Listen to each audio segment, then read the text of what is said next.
Ici Solange Aimé, une maman bio en chemin vers la liberté financière.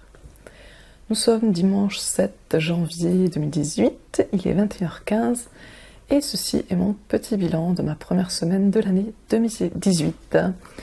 Donc mon objectif pour cette semaine, cette semaine j'avais la garde des enfants, donc je ne pouvais pas me donner des objectifs trop élevés en termes de choses à faire, enfin, en tout cas pour moi. Donc mes objectifs principaux, ma priorité c'était, je voulais arriver à travailler sur mes heures de coucher. Donc c'est-à-dire l'idée c'était qu'à 20h je coupe les écrans, ordinateur principalement, voilà, ordinateur, de toute façon j'ai pas la télé, et 21h30 dodo, que je coupe les lumières et dodo. Donc j'avais ça comme objectif principal, et le matin, essayer de faire une activité physique le matin, donc notamment Sun Mudo, S-U-N-M-U-D-O, une pratique coréenne qui allie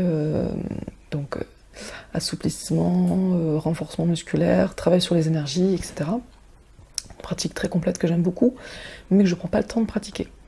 Et là je sais que quand j'ai les enfants, j'ai vraiment du mal à me donner le temps de le faire.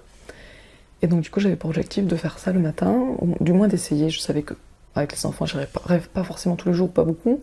Si je le faisais sur pas une séance très longue, mais voilà, je me suis dit, je peux essayer.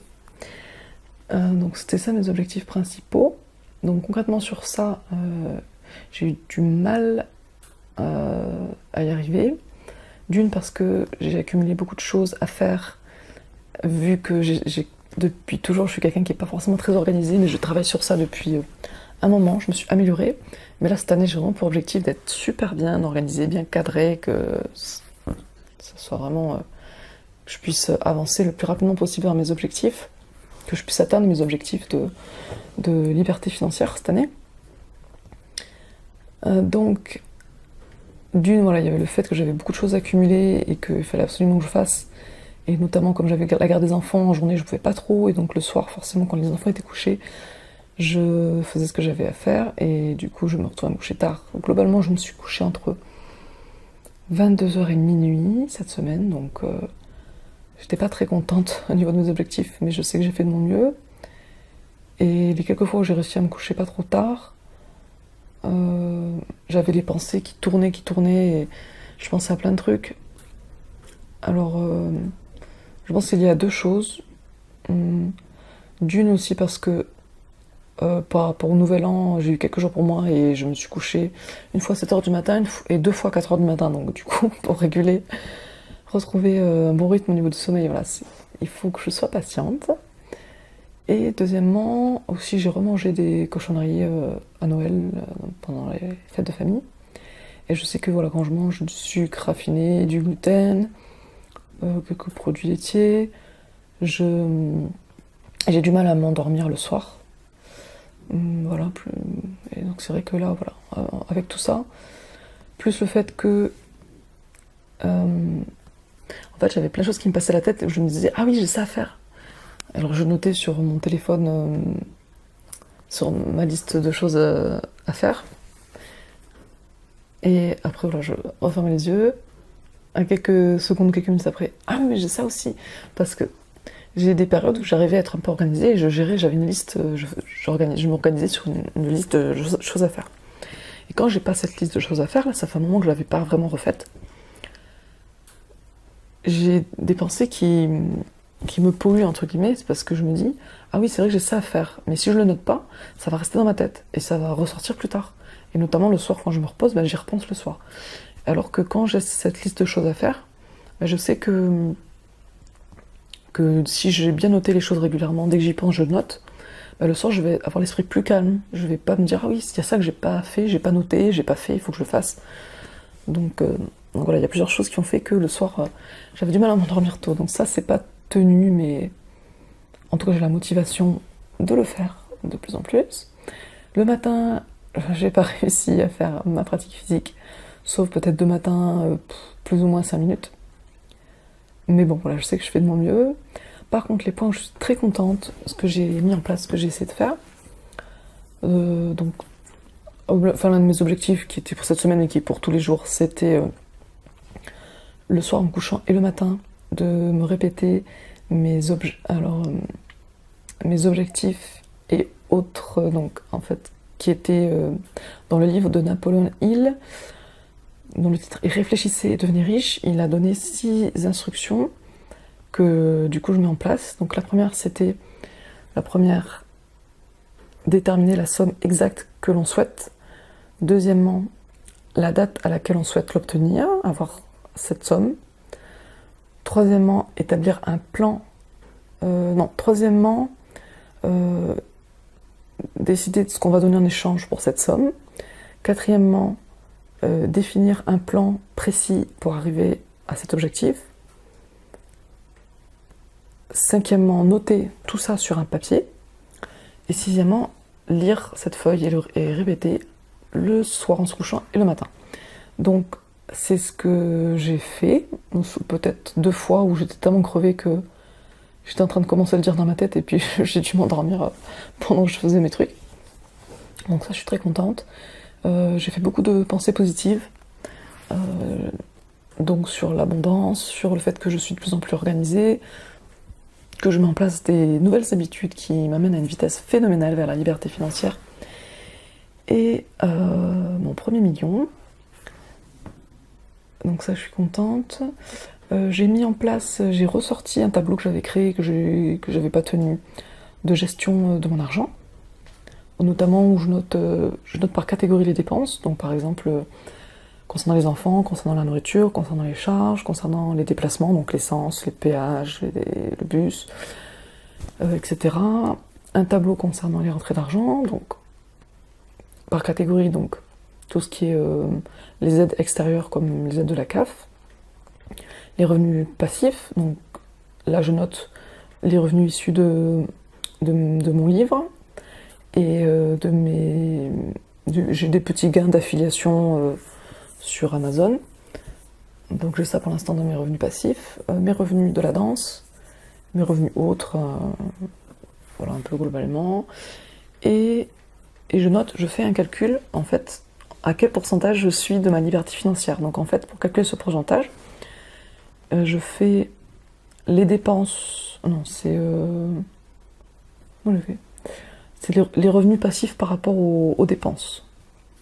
Donc si par exemple j'ai 100 € de dépenses dans le mois, enfin on pourrait arrondir à 1000 plutôt, parce que ce serait plutôt d'équivalent de 1000, mais si on part sur une base de 100 €, si j'ai 100 € pour 100 € de dépenses, j'ai 10 € de revenus passifs, ben je suis à 10% de liberté financière. Si j'ai 100 € de dépenses et que je suis à 100 € de revenus passifs, ben je suis à 100% de liberté financière.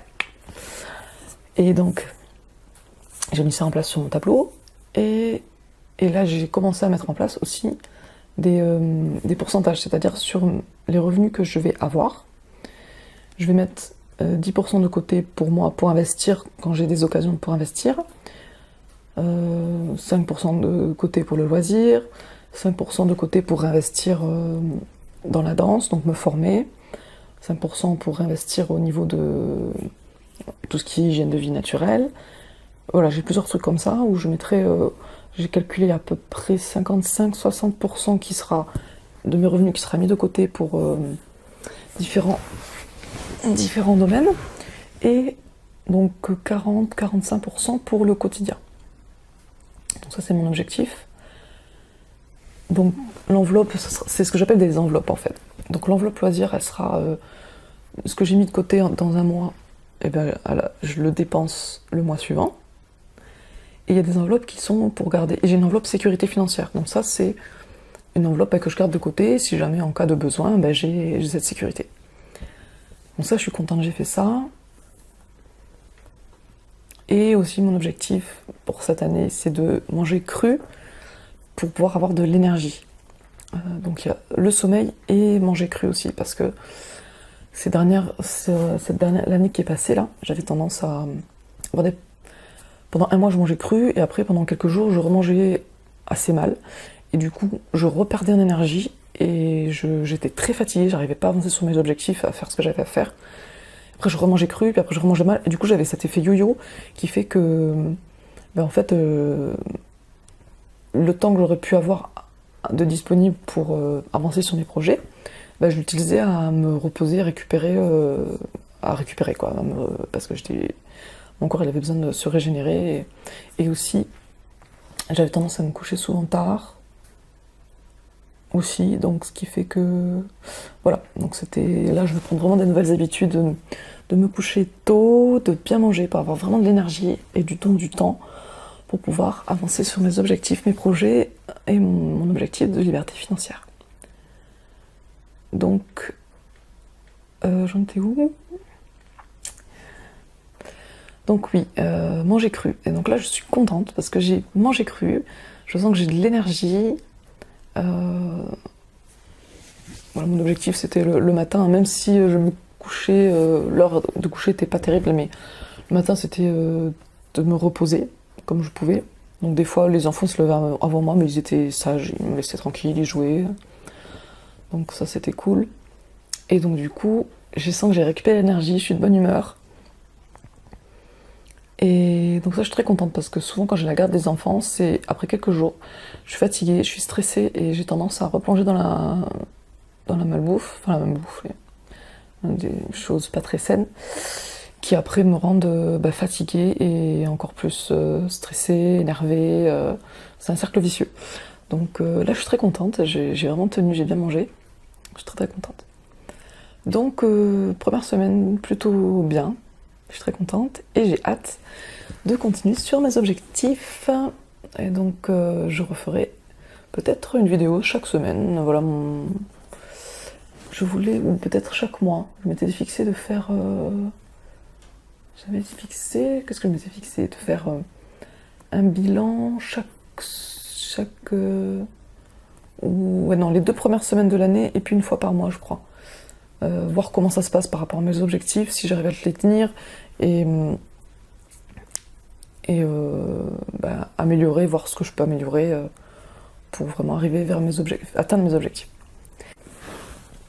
Ah oui, et puis l'un de mes objectifs que je m'étais pas fixé vraiment officiellement, mais que j'ai depuis un moment, c'est de finir ce que je commence, donc notamment dans les tâches du quotidien. Je me dis, déjà quand je finis pas ce que je commence, ça fait qu'il y a des choses qui s'accumulent et du coup ça m'apporte du stress. Et ça m'amène du bazar là où j'habite, autour de moi, dans mon environnement, et du coup, ça me stresse aussi. Donc du coup, d'une ça, et de deux, je me dis que en prenant l'habitude et la rigueur de finir ce que je commence, dans les plus petites tâches, ça va m'apprendre à le faire dans les plus grandes tâches, dans les plus grands objectifs. Donc notamment, c'est par exemple, lorsque je vais manger, si je me prépare à manger, avant de manger, je vais d'abord nettoyer mon plan de travail. Je vais nettoyer les ustensiles que j'ai utilisés pour préparer mon repas. Ensuite, je mange, et donc je vais jusqu'au bout de la tâche, c'est-à-dire je vais faire la vaisselle. Il faut que tout soit nickel, voilà. Il ne faut pas que je laisse traîner des choses. Si je fais la lessive, je ne laisse pas traîner la lessive dans la machine, j'étends le linge. Quand le linge est sec, je le range dans la bassine. Et ça, c'est un truc que j'ai tendance souvent à faire, c'est de mettre dans la bassine, et puis après je suis stressée, je suis speed dans mes trucs. C'est pour ça qu'il faut que j'apprenne à m'organiser. Je fous la bassine dans un coin, et des fois j'accumule 3 bassines de linge propre, et je le range pas tout de suite. Donc l'objectif c'est de le ranger tout de suite. Voilà, même chose sur diverses choses. Voilà, si je passe la serpillière, une fois que c'est fini, je vide le seau d'eau, voilà, je range le seau, la serpillière.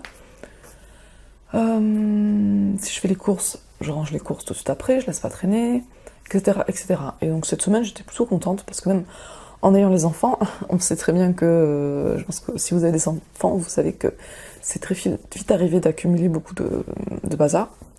Et donc, voilà, après les repas, je rangeais, même si des fois ça traînait un petit peu, mais je le rangeais le lendemain, si le soir je laissais traîner, le lendemain. Oh non, mais globalement, après les repas, je rangeais. Donc ça, je suis très contente. Je nettoyais, je rangeais, je faisais la vaisselle, et du coup, l'environnement était plus agréable. Et j'avais pas une tonne de choses qui s'accumulaient à finir, et du coup, voilà, j'étais beaucoup plus zen. Ça, je suis très contente. Donc là, je veux vraiment continuer sur cette habitude. Je veux vraiment prendre l'habitude de finir ce que je commence et vivre dans un environnement plus agréable et pas avoir une tonne de choses à finir qui s'accumulent. Voilà pour cette vidéo. N'hésitez pas à vous abonner si vous voulez connaître la suite de mon histoire, voir mon cheminement vers la liberté financière. Et Donc pas que liberté financière, mais aussi bien sûr le bonheur sur tous les plans, la santé naturelle, le bonheur, la vie de famille, etc., etc. Mais c'est vrai que mon gros objectif, c'est liberté financière. À bientôt pour de nouvelles vidéos. Ciao, ciao. Et maintenant, je vais me coucher. Il est 21h28 ou 26, j'ai 2 minutes d'avance. Donc, je vais me coucher. Bye bye.